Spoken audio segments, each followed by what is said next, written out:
Dober dan vsem želim. Žal je premalo zraka tle noter, tako da je dobro, da je bila pauza. Se zahvaljujem tele gospe iz Čadrga, ki nam je tale vrhunski sok dala, 100%.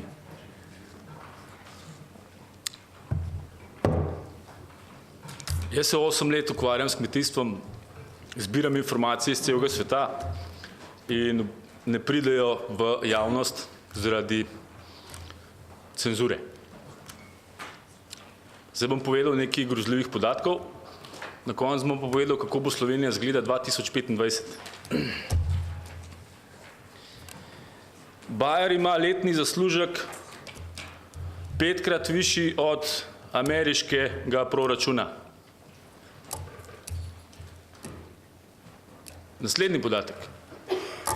5318 neekoloških kmetij, eko je iz angleščine, naravnih kmetij.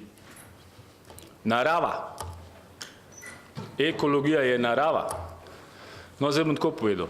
5318 družin je zdravo hrano, ostali pa ne. A je to v redu? Po podatkih Združenih narodov, Svetovna zdravstvena organizacija vsako leto umre za posledicami pesticidov 200 000 ljudi. Tretji podatek. Gensko spremenjena hrana za vsebnostjo glifosata je rakotvorna. To je bila francoska študija, na YouTubeu si pogledajte posnetek. GSO povzroča raka dojk. Četrti podatek.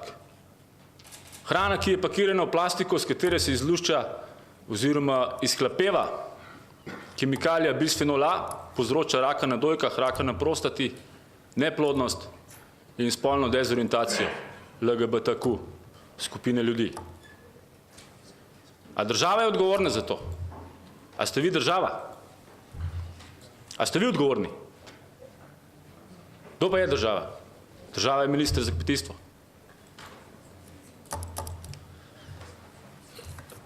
Zdaj vseh podatkov grozljivih vam nam povedal vam pa bom, da bo leta 2025 Slovenija 100% ekološka.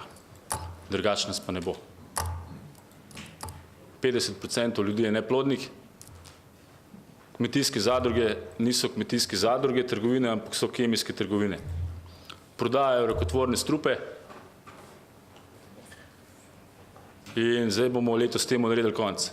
Današnji posvet si je pa očitno Židan zamislil za to, da bo od vas pobral ideje, ker so čez 3 mesece volitve, naredil pa nav nič. To je kriminal in zločin, da se bo za ekološko kmetijstvo dalo v letošnjem letu 9 milijonov in to razpis bo šele novembra. Skaj se pa potem zdaj tle pogovarjamo, če ne bo drug mesec že možno denarja dobiti? To je sam kraja vaših idej za njegov politični program. Iz sklada kmetijskih zemljišč in gozdov Rudi Varl je naredil 2010-2014 projekt, milijardo naj bi se iz gozdov lahko izčrpali, hlodi bežijo v Avstrijo, 9 milijonov se nameni denarja za naravno kmetijstvo, ostali pa jeste zastrupljeno hrano. Zdaj bom zaključil, ko sem rekel 3 minute, vsi ostali podatki so na YouTube kanalu Rodovni vrtičkar, tisti, ki še niso, pa še bodo. Se vidimo na volitvah.